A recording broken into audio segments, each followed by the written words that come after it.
noticed in the comments of previous assemble videos, people not understanding what these tapered ring compressors are. And they think whatever I'm using this thing for, I'm just destroying the rings. And I probably am. Everything I do here is wrong anyways, so never copy Jay. But these are actually a really cool design. Yes, they're size specific. I'm working on a 4030 today. And the idea of these are tapered. So we got a 4030 piston right here. You can see the top. We've got quite a bit of room in there. We flip this over, and now it's kind of, you know, it's not quite size for size, but it's pretty close. So what that does is when you slide your pistons in there, it squishes all the rings into the ring lands, and it just makes for a really nice install.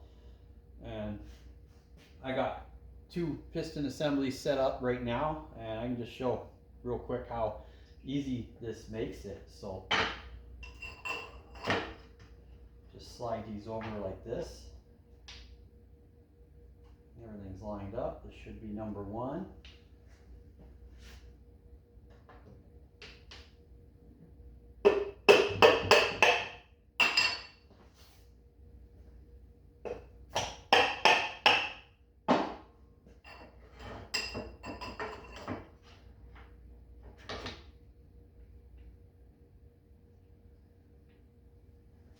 Number 6.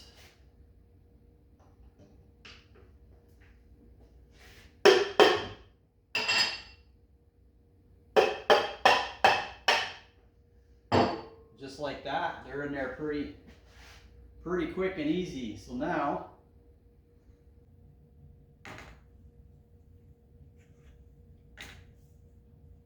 slide on our caps.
Beautiful.